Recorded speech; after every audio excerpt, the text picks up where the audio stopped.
Tes satu. Ya, kita mulai. Bismillahirrahmanirrahim. Assalamualaikum warahmatullahi wabarakatuh. Alhamdulillah wassalatu wassalamu ala Rasulillah wa ala alihi wa sahbihi wa mawalah wa la hawla wa la quwata illa billahi wa ba'du. Alhamdulillah, segala puja dan puji hanya milik Allah subhanahu wa ta'ala. Salawat dan juga salam kita hadiahkan kepada Rasul kita Nabi besar Muhammad sallallahu alaihi wa ala alihi wasallam.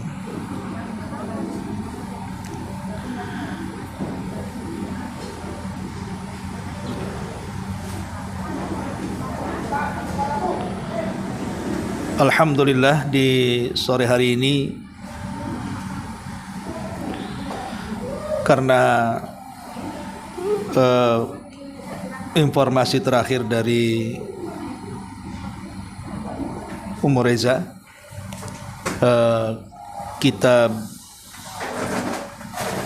sejarah yang kemarin kita akan kaji rupanya sudah habis atau tidak terbit lagi, dan saya sarankan kitab sejarah yang kita akan kaji mungkin mengacu kepada kitab Rahiq Al-Makhtum karya Al-Mubarakfuri, dan itu sangat bagus sekali karena kitab itu juga salah satu kitab peraih Nobel dari ulama sejarah Saudi Arabia dan tidak terlalu panjang dan juga tidak terlalu singkat sehingga layak untuk kita kaji. Tapi karena kitabnya juga belum terpesan, maka di sore hari ini kita akan memulai pembahasan sejarah kita dari kisah kelahiran Nabi sallallahu alaihi wa ala alihi wasallam. Ma'asyiral muslimin wal muslimat rahimakumullah.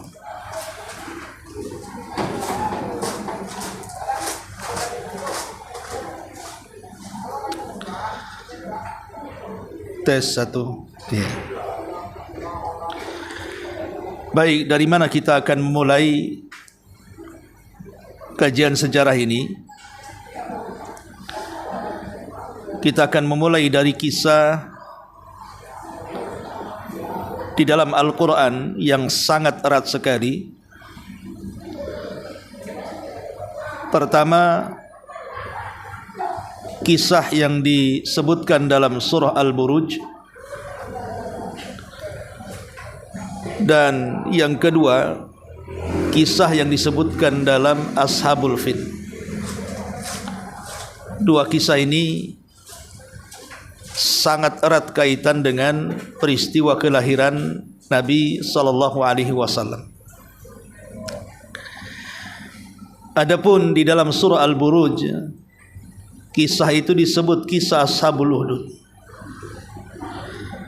Adapun di dalam suratul Fil, kisah itu disebut kisah Ashabul Fil.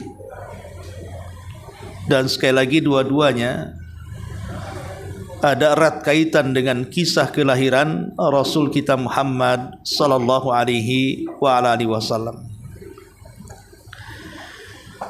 Baik, bagaimana kisah tentang Ashabul Uhdud dan juga kisah Ashabul Fil ini? Disebutkan di permulaan surah Al-Buruj di mana Allah Subhanahu wa taala menjelaskan kepada kita tentang kisah ashab al-Uhdud. Dan kisah ashabul Uhdud ini artinya kisah yang menceritakan tentang pembakaran orang-orang yang beriman yang tidak bersalah hanya karena mereka beriman kepada Allah Subhanahu wa taala. Memang kisah ashabul Uhdud ini dari zaman ke zaman itu selalu ada. Dimulai dari kisah di zaman Ibrahim alaihi salatu wassalam, bagaimana Nabi Ibrahim alaihi salatu wassalam juga mengalami pembakaran hanya karena membela tauhid. Kemudian juga kisah yang lain adalah kisah tentang seorang tukang sisir yang menyisir rambut putri daripada putri-putri Firaun. Kisahnya disebut dengan kisah Masyitah, yang Nabi SAW dalam peristiwa Mi'raj, saat dia masuk ke dalam sorga, dia mencium bau harum yang luar biasa. Kemudian dikatakan kepada Nabi SAW, itulah Masyitah, tukang sisir putri Fir'aun laknatullah alaih. Dia pun tidak lepas dari pembakaran, dimasukkan di dalam bejana yang sangat besar yang penuh dengan minyak zait, kemudian dibakar.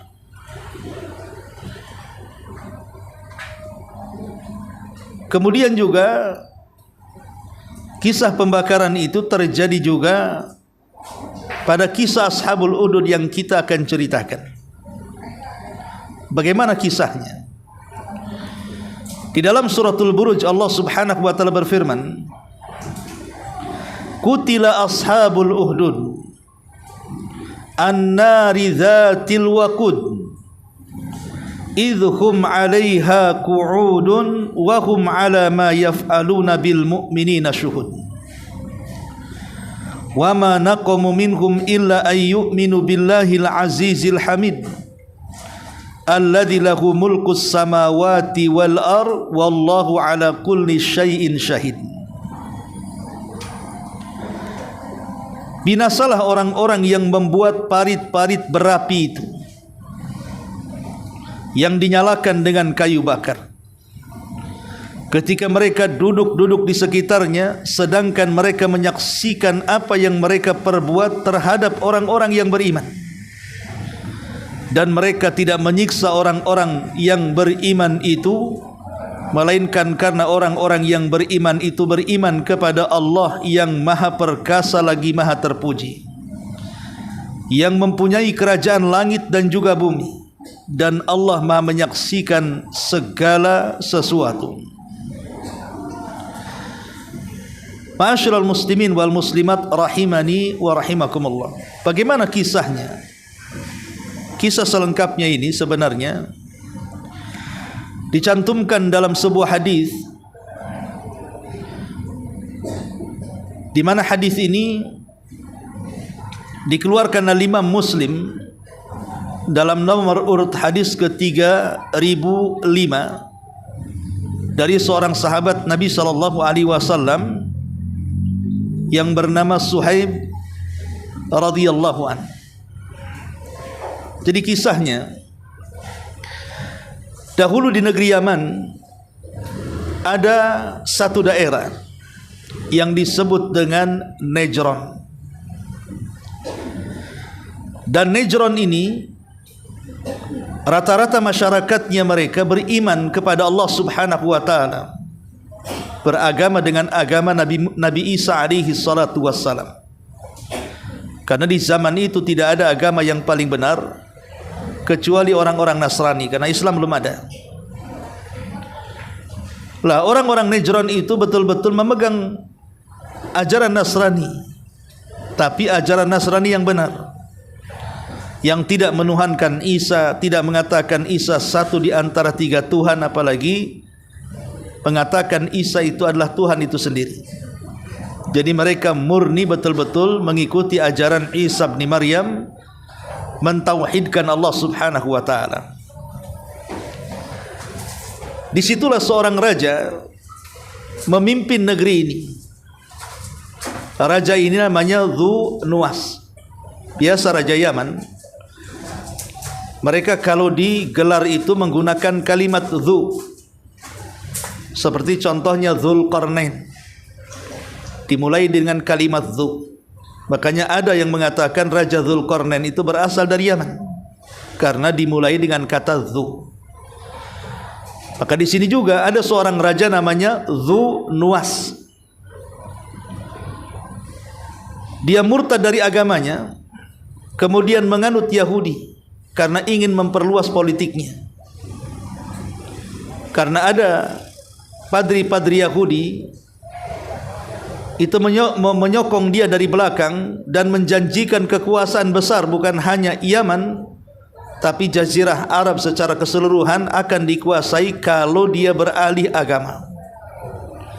Maka Dzu Nuwas juga akhirnya berpindah dari Nasrani menjadi Yahudi. Bayangkan rajanya Yahudi, masyarakatnya Nasrani. Apa yang terjadi? Ya. Lah Dzu Nuwas ini sama dengan raja-raja tiran yang lainnya, seperti Namrud yang mengaku dirinya Tuhan dan mengatakan ana uhyi wa umit, saya bisa menghidupkan dan bisa mematikan. Atau seperti Fir'aun setelahnya yang mengatakan ana rabbukumul a'la, saya Rabb kalian yang paling tinggi. Ma alimtu min ilahin ghairi, aku tidak tahu ada Tuhan selainku, kata Fir'aun. Maka Dzu Nuwas juga sama, dia mengaku Tuhan. Jadi dia raja yang mengaku Tuhan. Lah untuk membuktikan ketuhanannya, dia selalu berperilaku aneh, menciptakan sesuatu yang merupakan khawariqul adah, sesuatu yang tidak biasa, dalam bentuk sihir-sihir yang memukau, supaya masyarakatnya tahu bahwa dia seorang Tuhan. Ya, karena di belakang Dzu Nuwas ada seorang penyihir sakti. Lah tukang sihir inilah yang kemudian selalu membuat sihir supaya terkesan bahwa Dzu Nuwas ini seorang Tuhan. Makanya dia selalu membuat sihir supaya masyarakat Najran percaya bahwa Dzu Nuwas ini Tuhan. Sampai pada waktunya tukang sihir Dzu Nuwas ini kan sudah tua, khawatir kalau seandainya usianya tidak lama. Maka dia mengatakan kepada sang raja, inni qad kabirtu fab'ath ilayya gulaman u'allimuhu sihra. Saya sudah tua, tolong cari anak muda, saya akan wariskan seluruh ilmu sihir saya kepadanya, biar dia kelak yang menggantikan diriku menjaga sang raja. Akhirnya kemudian sang raja membuat sayembara kecerdasan anak-anak muda. Terpilihlah satu anak muda yang paling cerdas di antara mereka, kemudian dihantar ke tukang sihir itu. Setelah dihantar ke tukang sihir, maka sang penyihir pun mengajarkan berbagai macam ilmu sihir kepadanya. Masalahnya, anak muda ini rumahnya cukup jauh dari kediaman tukang sihir, sehingga kalau dia pulang pergi itu bisa menghabiskan beberapa waktu. Lah di pertengahan antara kediaman sang anak muda dengan kediaman sang penyihir ini ada tempat ibadah Nasrani, ya semacam gereja di zaman sekarang. Dan di situ ada seorang rahib yang aktif mengajar kenasranian. Jadi anak muda ini karena selalu lewat gereja itu atau kanisa itu, maka dia penasaran sebenarnya di dalam kanisa itu ada apa. Karena selalu ada suara-suara yang keluar dari kanisa. Maka akhirnya anak muda pun memberanikan diri untuk masuk ke dalam kanisa tersebut. Kemudian dia mendengarkan apa yang dikatakan oleh sang rahib yang sedang mengajar orang-orang dalam kanisa itu. Subhanallah, hidayah masuk ke dalam hati anak muda ini. Makin dia tertarik, makin duduk makin tertarik. Sehingga kemudian anak muda ini setiap hari selalu kemudian sebelum sampai di tukang sihir tadi, dia singgah di tempat kanisa untuk belajar kepada sang rahib. Kemudian setelah belajar kepada sang rahib, baru dia keluar. Kemudian dia melanjutkan perjalanannya ke penyihir dan belajar sihir. Begitu setiap hari dia lakukan, tidak ada henti-hentinya. Tapi masalahnya, kalau dia telat sampai ke tukang sihir, pasti akan dimarahi dan dipukul. Dan kalau dia telat pulang juga sama, akan dimarahi orang tuanya. Akhirnya kemudian dia minta kepada sang rahib solusi. Kira-kira apa yang harus kami lakukan? Maka sang rahib memberikan trik dan mengatakan, bilang saja kalau engkau telat datang ke penyihir, bilang saja keluargamu menahan. Kalau seandainya keluargamu juga marah karena kau telat pulang, katakan penyihir menahanmu, sehingga engkau tidak ada yang akan memarahinya. Akhirnya seperti itulah kemudian anak muda ini berkilah supaya tidak terkena hukuman keluarganya dan tidak terkena hukuman penyihir, dan dia masih tetap bisa belajar kepada sang rahib. Akhirnya lambat laun pengetahuan tentang sang rahib pun mulai dia kuasai, termasuk juga pengetahuan sang penyihir dia mulai kuasai. Tapi tentu ajaran yang berbeda. Satu ilmu putih bahasanya, satu ilmu hitam. Satu ilmu tauhid, satu ilmu kesyirikan. Tentu bertentangan, karena ini antara minyak dan air, barat dan timur, langit dan bumi, tidak pernah ketemu. Tapi entah kenapa kemudian hatinya lebih tentram kepada ajaran sang rahib dibandingkan kepada ajaran sang penyihir. Sampai pada waktunya dia ingin membuktikan ilmu keduanya. Dia mendengar bahwa ada satu perkampungan selalu diganggu oleh hewan buas, yang tak jarang hewan buas ini membunuh warga sekitarnya. Jadi dia ingin membunuh hewan itu. Dicarinya hewan itu sampai akhirnya ketemu. Kemudian setelah ketemu, maka dia mengambil satu batu kerikil. Kemudian batu kerikil ini tiba-tiba dia mengatakan, ya Rabb, Allahumma in kana amrul rahib ahab ilaika min amri sahir faqtul hadhihi dzaba hatta yamdiyan nas. Maka dia mulai berdoa kepada Allah Subhanahu wa taala dengan fitrahnya dan mengatakan, ya Allah, apabila ajaran sang rahib itu lebih dicintai di sisimu daripada ajaran tukang sihir itu, maka bunuhlah binatang itu sehingga manusia bisa lalu lalang dan selamat dari terkamannya. Subhanallah, hanya berdoa seperti itu, dia ambil satu batu kecil, kemudian dilesatkan kepada binatang buas itu tanpa harus menggunakan mantra-mantra yang diajarkan sang penyihir. Hanya berdoa seperti itu, tiba-tiba binatang itu mati. Lah kematian binatang inilah makin meyakini bahwa ajaran sang rahib jauh lebih baik dibandingkan ajaran sang penyihir. Maka sejak itulah dia tidak mau datang lagi ke penyihir. Kemudian dia fokus belajar kepada sang rahib.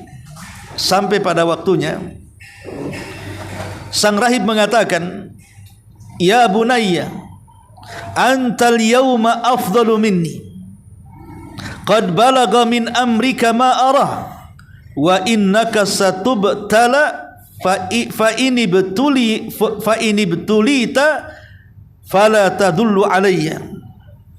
Kemudian sang rahib menasihati anak muda ini dan mengatakan, wahai anakku, saat ini engkau jauh lebih baik ilmunya dibandingkan diriku. Keadaanmu sudah sampai pada tingkat sesuatu yang tidak bisa kubayangkan. Engkau jauh lebih mumpuni dibandingkan diriku.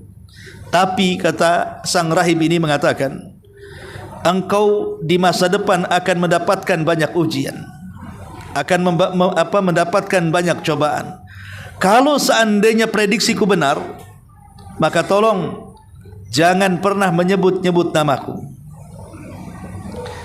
Akhirnya kemudian sang rahib pun menyuruh anak muda ini pergi dan jangan pernah kembali kepada kanisannya.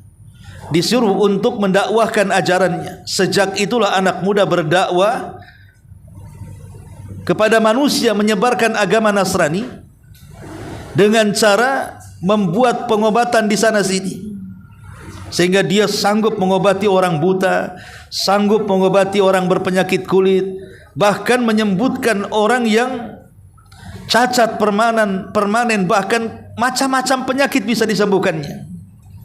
Itulah modal anak muda ini berdakwah. Jadi dia berdakwah lewat kesehatan.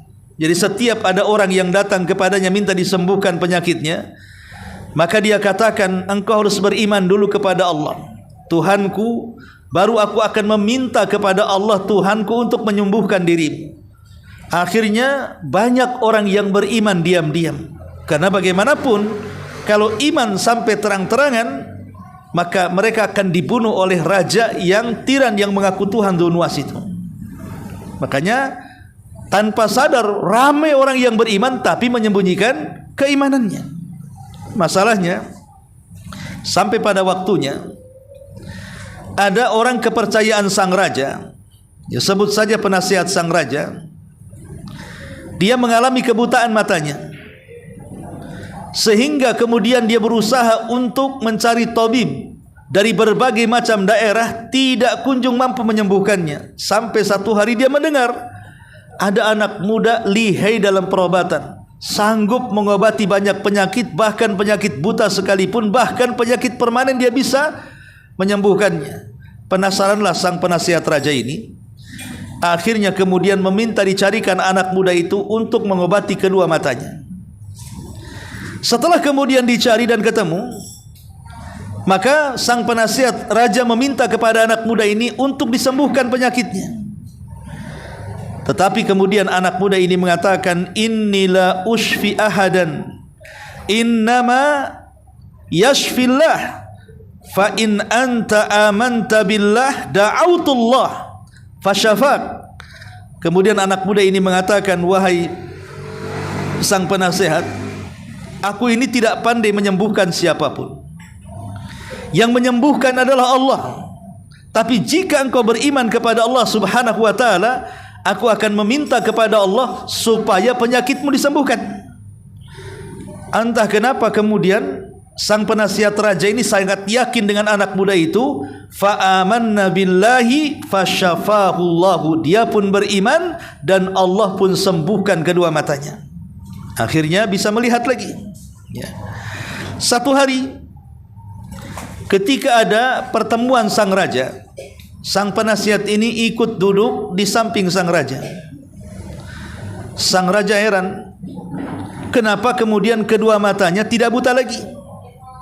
Kenapa bisa melihat? Sehingga kemudian sang raja bertanya, man radda alaika basaru? Siapa yang mengembalikan pandangan? Entah kenapa secara refleks penasihat raja langsung mengatakan, Rabbi, Rabbi katanya, Rabbku wa Rabbukallah, dan Rabbmu Allah, dialah yang menyembuhkan penyakitku. Tentu sang raja marah, kok bisa menyebut Tuhan selain daripada dirinya, padahal dia mengaku Tuhan. Sehingga mengatakan, walaka Rabbi ghairi, apakah ada Rabb selainku katanya. Maka sang Perdana Menteri tetap mengatakan, ya Rabbi wa Rabbukallah, Tuhanku dan Tuhanmu adalah Allah Subhanahu wa ta'ala. Dari situlah kemudian dia pun marah dan mengatakan, tangkap orang ini, siksa sampai dia mengakui ketuhananku. Akhirnya dimasukkan ke dalam penjara, kemudian disiksa habis-habisan. Kemudian ditanya, siapa yang menyembuhkan penyakitmu? Karena tidak tahan dengan siksaan, maka dia mengatakan, yang menyembuhkan penyakitku adalah seorang anak muda. Sang raja Dzunwas marah dan mengatakan, tangkap anak muda itu. Tangkap anak muda itu. Akhirnya kemudian ditangkap. Setelah ditangkap, maka sang raja mengatakan, wahai anakku, bukankah engkau orang yang kupilih untuk belajar sihir ke penyihirku? Dan engkau sudah sampai seperti ini sihirmu, mampu menyembuhkan penyakit ini katanya. Kata sang raja, bagaimana kalau seandainya irji an dinik, kembalilah dari agamamu, sembahlah diriku. Jadi sang raja meminta kepada anak muda itu, tinggalkan apa yang sudah kau lakukan, sembahlah diriku. Tapi anak muda ini tidak mau. Ketika tidak mau, kemudian sang raja curiga, ini pasti bukan gurunya sang penyihir. Karena sang penyihir itu patuh kepada dia, pasti ada guru lain. Sementara sang rahib sudah mengatakan kepada anak muda ini, kalau terjadi sebuah musibah jangan menyebut namaku. Tapi karena tidak tahan dengan siksaan sang raja, akhirnya anak muda ini pun mengaku siapa yang telah mengajari kepengetahuannya. Dia mengatakan sang rahib, kalau begitu tangkaplah sang rahib itu. Akhirnya dijebloskan 3 orang ini ke dalam penjara, sang rahib, anak muda sang tabib, dan juga sang pendana menteri ini. Kemudian raja pun ingin mengeksekusi mereka semuanya, memaksa mereka murtad, tapi 3-tiganya istiqomah. Akhirnya apa yang terjadi? Maka sang raja mengatakan kepada 3 orang ini, kalau tidak kembali kepada agamamu, menyembah diriku dan meninggalkan Tuhan kalian, maka saya akan gergaji kalian. Akhirnya kemudian 3-tiganya istiqomah. Kemudian sang raja pun fada abil minsyar, memerintahkan orang untuk membawa gergaji. Fawadu al minsyar fi mafriki ra'si, fashaqqahu hatta waqa'a shiqahu, thumma ji'a bijalisil maliki. Setelah sang raja kemudian memanggil tukang gergaji, datangkan si rahib itu katanya. Kemudian setelah datangkan si rahib, kata sang raja, belah 2 dengan gergaji badannya. Maka dibelahlah sebelah sini, belah 2, ya, meninggal dunia. Setelah meninggal dunia, datangkan si penasihat itu, lakukan hal yang sama.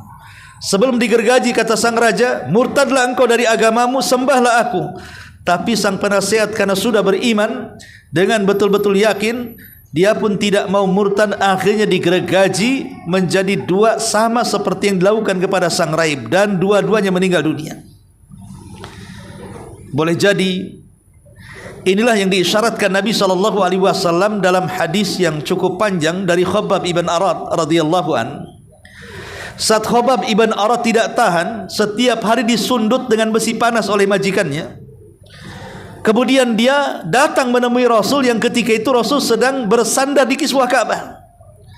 Kemudian Khabbab mengatakan, ya Rasulullah, ala tad'ulana ala tastaghfir lana. Rasul, tidakkah kau berdoa kepada Allah, minta pertolongan agar cepat pertolongan itu datang kepada kami?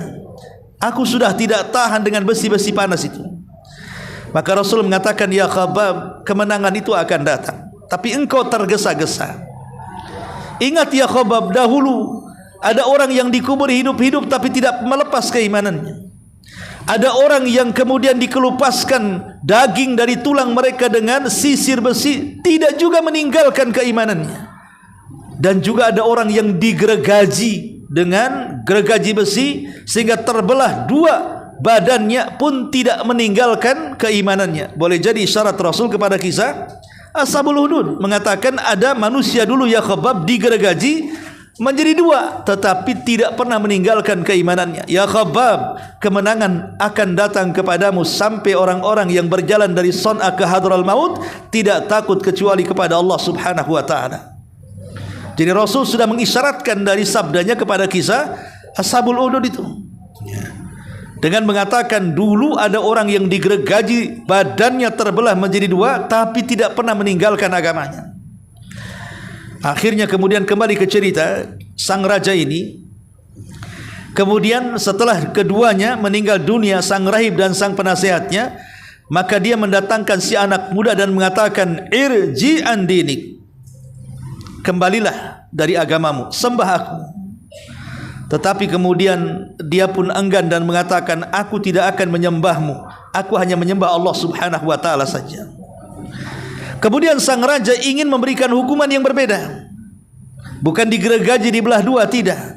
Dia ingin meminta kepada prajuritnya, bawa anak muda ini ke atas bukit, kemudian lempar dari atas supaya manusia tahu orang-orang yang murtad dari agama. Maka kemudian sang raja pun memerintahkan beberapa pengawalnya untuk membawa anak muda ini ke atas bukit. Setelah di atas bukit, anak muda ini kemudian berdoa kepada Allah Subhanahu wa taala dan mengatakan, Allahumma kfinihim bima syi'ta. Ya Allah, Engkau pelindungku yang baik. Lindungilah aku dari mereka, terserah bagaimana caramu. Entah kenapa setelah dia berdoa seperti itu, gunung ini menjadi gempa, sehingga para pengawal sang raja semua jatuh ke bawah dan mati, dan anak muda ini selamat. Mengetahui anak muda ini selamat, maka sang raja meminta tangkap kembali anak muda itu. Akhirnya dicari dan ditangkap. Kemudian sang raja merintahkan bawa ke tengah lautan, lempar di tengah-tengah lautan gitu. Akhirnya kemudian pengawal-pengawal raja membawa anak muda terikat dalam perahu, kemudian dibawa ke tengah lautan. Sampai di tengah lautan, anak muda ini berdoa dengan doa yang sama, Allahumma kfinihim bima syi'ta. Ya Allah, lindungi aku, terserah bagaimana caramu. Entah kenapa perahu itu kemudian hancur di tengah lautan. Semua pengawal raja mati. Anak muda ini selamat dengan mengayuh bekas pecahan daripada kayu kapal dan berhasil ke tepian. Sehingga sang raja ini berkali-kali hendak membunuhnya, tetapi gagal. Anak muda ini merenung, saya lari kemana saja tidak mungkin bisa. Pasti sang raja akan mencari saya, menangkap saya, dan berusaha untuk membunuh saya. Maka dia meminta petunjuk kepada Allah, bagaimana caranya supaya dia menyelamatkan diri, atau kalaupun harus mati, mati dengan cara yang bermanfaat. Kemudian dia terpikir bahwa dia ingin mati, tapi kematiannya bermanfaat bagi seluruh manusia.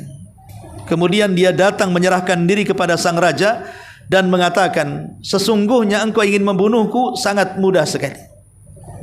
Aku punya satu anak panah, kau siapkan busurnya. Kemudian syaratnya, kumpulkan manusia yang banyak, gantung aku di tiang salipan, kemudian arahkan panah itu persis di pelipis mataku. Tetapi itu belum cukup membunuhku sampai engkau membaca mantra Bismillahi Rabbil Ghulam. Bismillahi Rabbil Ghulam, itulah mantranya. Maka karena raja ini kan sudah kalut, berkali-kali membunuh anak muda itu tidak bisa. Sementara anak muda ini yang selalu mengganggu keinginannya mengaku sebagai Tuhan, berdakwah di mana-mana, sehingga dia ingin kematiannya. Ketika anak muda menyerahkan diri dan mengatakan seperti itu, senang sang raja. Tanpa berfikir dia mengatakan kepada rakyat Najran, berkumpulah di tanah lapang.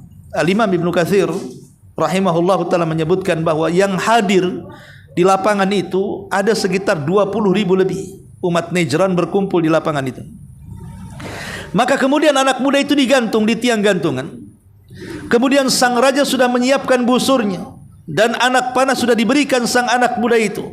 Mulailah kemudian anak panah itu dilesatkan dari tangannya, seraya dia berteriak Bismillahi Rabbil Ghulam. Melesatlah anak panah itu persis mengenai pelipisnya. Matilah anak muda itu. Ketika anak muda itu mati, entah dari mana, siapa yang mengomando, tiba-tiba para penonton, 20.000 penonton itu, mereka mengatakan amanna bi Rabbil Ghulam. Kami beriman dengan Rabbnya anak muda itu. Kenapa coba? Masyarakat Najran tiba-tiba mereka mengatakan seperti itu, karena itu sebenarnya instruksi daripada sang raja. Sang raja tidak paham kalimat itu membatalkan ketuhanannya. Ketika dia mengatakan Bismillahi Rabbil Ghulam dengan menyebut Rabbnya anak muda itu, aku lesatkan panah ini, berarti secara tidak langsung raja itu telah menggugurkan ketuhanannya dan mengakui Tuhannya anak muda itu. Makanya ketika sang raja mengatakan seolah-olah saya bukan Tuhan lagi, Tuhan yang benarlah Tuhannya anak muda itu, ya semua penonton mengatakan aman Nabi Rabbil Ghulam. Kami beriman dengan Rabbnya anak muda itu. Raja tidak paham, dia yang memobilisasi untuk orang-orang beriman kepada Allah Azza wa Jalla. Itulah taktiknya anak muda itu. Tapi ingat, ada sebagian orang-orang yang mereka melakukan aksi-aksi bom bunuh diri. Salah satunya mereka menganggap bahwa apa yang mereka lakukan itu sah berdasarkan dalil. Salah satu dalilnya anak muda ini. Jadi aksi-aksi teror yang digunakan para terorisme itu, yang meledakkan dirinya, mereka berdalil dengan kematian anak muda ini. Karena anak muda ini kan menyerahkan dirinya untuk dibunuh. Tetapi ada satu hal yang mereka tidak pahami. Betul anak muda ini menyerahkan dirinya untuk mati. Tetapi kematian anak muda ini menjadi 20.000 Nejron masuk Islam. Pertanyaannya, Anda yang melakukan aksi bunuh diri ini, berapa orang yang sudah masuk Islam? Satu. Yang kedua, yang ada Islam akhirnya dicap dengan cap yang macam-macam. Islam agama teroris, Islam agama sadis, Islam agama radikalis, dan begitu seterusnya. Bahkan kemudian banyak orang-orang yang kemudian lari dari Islam karena kemudian Islam menjadi diburuk-burukan dengan sebutan-sebutan seperti itu. Jadi tidak benar pendalilan bom bunuh diri dengan kisah Ashabul Ukhdud di sini. Karena kisah Ashabul Ukhdud di sini kematiannya menjadikan rakyat Najran beriman. Ya. Apakah kemudian kematian para teroris itu menjadikan 20.000 orang-orang di luar daripada Islam berbondong-bondong masuk Islam setelah peristiwa itu? Yang ada dikecam semua negara. Bahkan negara Islam bisa hancur oleh negara-negara kafir hanya dengan alasan mencari teroris di negara itu. Kemudian dihancurkan negaranya. Jadi ini tidak masuk di akal. Ma'asyiral muslimin yang dimuliakan Allah Azza wa Jalla. Kemudian kisah selanjutnya, ketika kemudian rakyat Najran ini semua beriman, raja makin marah. Kok bisa yang mati 3 tumbuh 20.000? Ya. Yang mati ini 3 yang beriman. Tiba-tiba sekarang raja dihadapkan dengan 20.000 yang beriman. Tapi memang Dzunwas ini raja tiran yang tidak punya belas kasih kepada rakyatnya, apalagi sudah beda agama. Itulah Yahudi itu, kadang-kadang mereka sudah tidak punya lagi sama sekali di luar agamanya, mereka seolah-olah menumpahkan darah itu ringan bagi mereka. Makanya kemudian raja mengatakan kepada seluruh prajuritnya, tutup gerbang, jangan ada satupun yang lari dari gerbang ini. Akhirnya gerbang ditutup. Mau lari kemana masyarakat tanpa senjata? Kata sang raja, gali parit, letakkan kayu bakar sebanyak-banyaknya, bakarlah kayu itu senyala-nyalanya. Setelah kemudian terbakar nyala sampai meninggi setinggi istana, saking banyaknya kayu yang dibakar, maka raja menginstruksikan kepada setiap orang yang sudah mengatakan beriman kepada Rabb anak muda itu untuk masuk ke dalam api itu. Masuk ke dalam api atau akui aku Tuhan kalian. Subhanallah, Allah takdirkan sebanyak itu semua istiqomah dan tidak ada yang murtad. Kenapa? Coba rahasianya. Karena sesungguhnya mereka sudah beriman dengan Tuhan anak muda itu. Anak muda itu sudah lama melakukan praktik pengobatan dan berdakwah keliling. Cuman mereka menyembunyikan keimanan mereka. Ketika itu mereka harus menampakkan keimanannya. Maka tampaklah istiqomah. Guru mereka sudah meninggal, anak muda itu. Lalu apa yang mereka inginkan? Tentu mereka mencari qudwah, mencari uswah, kan itu ya. Kalau setinggi anak muda itu siap berkorban untuk agamanya, kenapa kami tidak? Makanya satu-satu masuk ke dalam api. Sampai ada seorang wanita menggendong bayi, sempat ragu-ragu karena bayinya bicara dan mengatakan, ketika itu bayinya ketika akan dilempar oleh prajurit, kemudian prajurit mengatakan, sebaiknya wahai wanita kau sembahlah si raja itu supaya bayimu selamat. Tapi bayi ini mengatakan, jangan pedulikan ucapan dia, lemparkan badanmu ke dalam api, nanti kita akan berjumpa di sorga. Dari situ kemudian Tidak ada yang tersisa satu pun kecuali masuk ke dalam api dan terbakar. Makanya kisahnya disebutkan dalam surah Al-Buruj sebagai kisah Ashabul Uhdud, kisah pembakaran dalam parit api orang-orang yang beriman. Itulah kisahnya. Tetapi Allah Subhanahu wa taala berfirman, "Wala tahsabannallaha ghafilan amma ya'malu zalim." Ingat, jangan kau kira Allah itu lalai dari setiap perbuatan orang-orang yang melakukan kezaliman. Apalagi kezalimannya itu sudah menghilangkan 20.000 nyawa orang-orang yang beriman. Tentu Allah tidak mungkin biarkan kezaliman begitu saja. Karena juga Rasul mengatakan, "Ma min dzambin ajjalallahu uqubatahu fid dunya qabla al-akhirah al-baghi wa qati'atur rahim." Tidak ada dosa yang disegerakan azabnya di dunia sebelum akhirat melebihi dosa kezaliman, kata Nabi. Allah takdirkan dari 20.000 orang itu, rupanya ada satu orang yang selamat. Entah bagaimana caranya selamat satu orang ini, saya lupa namanya. Dia selamat. Kemudian ketika dia selamat, dia lari dari Najran kemudian menuju Syam. Syam ketika itu adalah kerajaan Nasrani terbesar di dunia. Disitulah berdiri kerajaan Romawi. Dan ketika itu memang kerajaan terbesar dikuasai Nasrani di dunia di zaman itu, dan pusatnya di Syam. Jadi penduduk Najran yang selamat ini mengadu kepada raja yang ada di Syam bahwa saudara-saudara mereka yang seagama sudah dibantai di Najran. Ya kayak kita lah, kalau kita melihat pembantaian saudara kita di Palestina kan kita marah juga kan begitu ya. Maka sesama Nasrani di zaman itu juga marah. Maka sang raja kemudian marah dengan kemarahan yang luar biasa, hampir mengirim pasukan untuk membantai Najran. Tapi dia berpikir Najran terlalu jauh daripada Syam. Yang dekat dengan Najran adalah Najasyi, Raja Habasyah.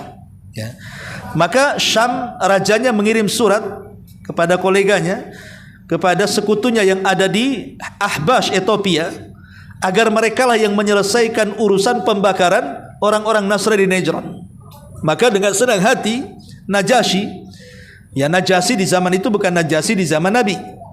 Kalau Najasyi di zaman Nabi beriman kepada Allah, ya namanya Ashamah ibn Afzur.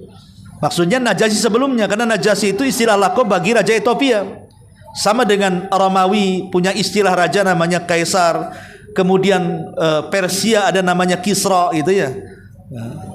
Kemudian Yaman ada namanya Tuba dan begitu seterusnya. Kalau di Jawa Tengah ada namanya Mangkubuwono gitu ya. Istilah-istilah raja ya. Jadi akhirnya kemudian Najasyi pun mengerahkan pasukan besar untuk menghancurkan Najran sehancur-hancurnya. Disinilah kemudian Najasyi mengirim 2 artileri pasukan yang besar dipimpin oleh 2 jenderal. Pertama Ar-Riyad dan yang kedua Abraha. Disinilah muncul nama Abraha yang kelak akan menghancurkan Ka'bah tapi dihancurkan burung ababil. Jadi Najasyi mengirim 2 jenderal terbesar dan terbaiknya. Pertama Ar-Riyad, jenderal pertama, dan wakilnya namanya Abraha. Dikirim pasukan besar, kemudian menghancurkan Najran sehancur-hancurnya. Jadi kerajaan Najran yang dipimpin Zunwas tumbang di tangan Ar-Riyad dan juga Abraha. Bahkan kemudian Zunwas yang mengaku Tuhan akhirnya ditenggelamkan di lautan dan mati dengan keluarganya di lautan.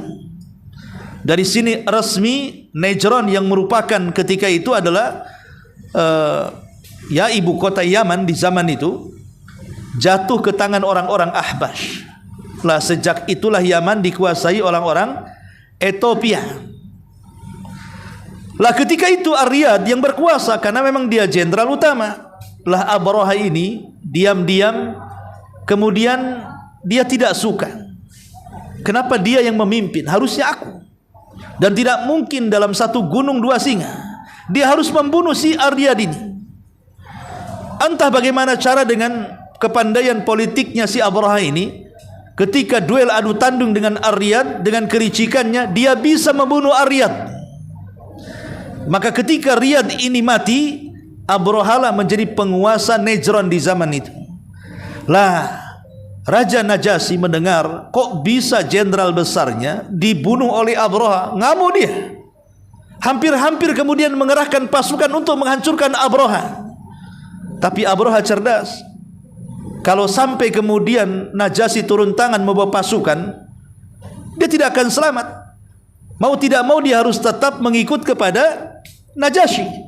Maka dia kumpulkan harta rampasan perang, kemudian tanah dari negeri Najran, kemudian rambut yang diiris dimasukkan ke dalam peti, kemudian dikirim ke Ahbash untuk menunjukkan kesetiaan Abraha, bahwa dia membunuh Riyadh bukan karena ingin menyerbu kembali Najasyi, tidak, tapi karena ada urusan pribadi. Intinya Abraha dengan berbagai macam dia merayu si Najasyi ini bahwa dia tetap berada di kekuasaan Ethiopia. Jadi Yaman punya cabang di Ethiopia punya cabang di Yaman, di mana Najran itu tunduk kepada kerajaan Ethiopia dan harus membayar upeti setiap tahunnya kepada Raja Najasyi. Setelah kemudian disepakati, maka resmilah Abraha ditunjuk oleh Raja Ethiopia menjadi cabang yang ada di negeri Yaman. Sejak itulah Yaman dikuasai orang-orang Ahbash, orang-orang yang berasal dari Ethiopia. Lah setelah kemudian Abraha ini lama hidup di Yaman dan berkuasa di Najran, satu hari Abraha ini melihat ada hal-hal yang aneh. Kok orang-orang Arab ini beda dengan kami orang-orang yang ada di Ahbash sana, di mana orang-orang Arab ini kok setahun sekali mereka datang ke Mekah mengagungkan Ka'bah. Ada apa? Akhirnya Abraha mengutus orang untuk meneliti Ka'bah.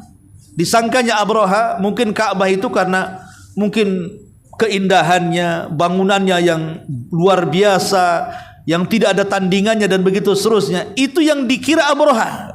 Setelah mendapatkan laporan itu hanya seonggok batu, hanya dikasih kain. Kata Abraha, apa hebatnya? Kenapa itu diagungkan? Ya.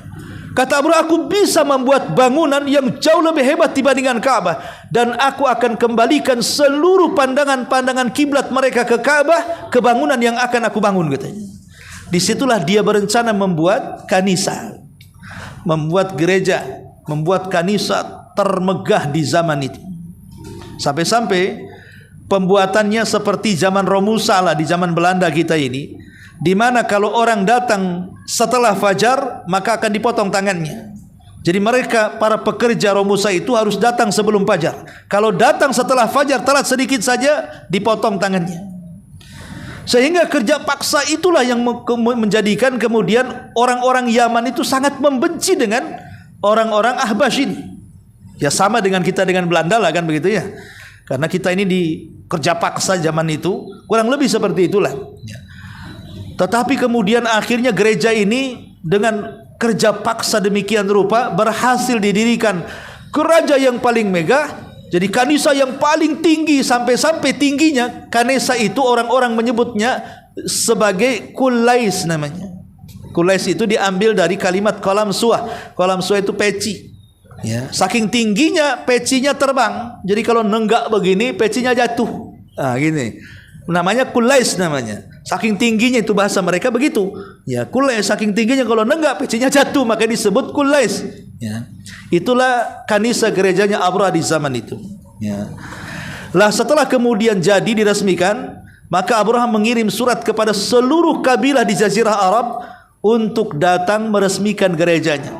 Karena ingin memaksa mempindah kiblatkan dari Ka'bah ke gerejanya. Tapi Abraha tidak paham bahwa keyakinan mengagungkan Ka'bah adalah agama Ibrahim. Itu keyakinan yang menancap dan mengurat dan mengakar di tanah Arab. Tidak bisa serta-merta orang memalingkan keyakinan. Ya sama seperti orang Islam disuruh jadi Nasrani atau sebaliknya, kan susah itu keyakinan itu. Sehingga membuat marah orang Arab. Disitulah ada kabilah yang dekat dengan Ka'bah mengutus anak muda untuk melecehkan kanisahnya. Maka berangkatlah anak muda itu dari Mekah sampai ke Son'a, ya, ke Babul Yaman. Kemudian masuk ke dalam gereja, tengah malam dia pun buang hajat di tengah-tengah gereja. Ya tentu yang melakukan ini bukan muslim. Ini kan orang musyrik Arab, kan belum ada Islam. Orang Islam tidak boleh melecehkan tempat agama, tempat ibadah agama orang, nggak boleh. Ya, ini kan kerjanya orang musyrik. Mereka anak muda ini masuk ke gereja, buang hajat, nulis surat di samping kotorannya, kemudian pulang. Ketika Abraha mendengar, ia merasa dilecehkan, belum diresmikan sudah dilecehkan, dan membaca surat, marah. Disitulah kemudian dia ingin membalas dendam. Dia sudah melecehkan gerejaku, maka Ka'bah kalian harus kuhancurkan. Disitulah dia mengirim surat ke Ethiopia agar Raja Najasyi mengirim gajah-gajah untuk menghancurkan Ka'bah. Karena orang Arab tidak kenal gajah, nggak ada gajah di zaman itu. Akhirnya oleh Abraha dikirim, oleh Najasyi dikirim sekitar, ada yang mengatakan 4, ada yang mengatakan 8, ada yang mengatakan 12 gajah. Fungsinya gajah-gajah itu apa? Umpamanya ini Ka'bah ini kotak, ya. Jadi mau dikasih rantai di sini, kasih rantai di sini, ujungnya kasih rantai, nanti gajahnya akan menariknya dan akan roboh seketika. Itu tujuannya. Makanya nanti perangnya juga disebut perang gajah. Karena orang Arab tidak kenal gajah. Ketika gajah datang ke negeri Yaman, orang Arab bingung, ini apa ini? Melihat saja sudah ketakutan. Lah disitulah ada satu gajah yang paling besar dari sekian gajah, namanya Mahmud. Maka itulah raja yang kemudian gajah yang ditunggangi oleh Abraha. Disitulah Abraha membawa pasukan besar dari negeri Son'a menuju negeri Mekah.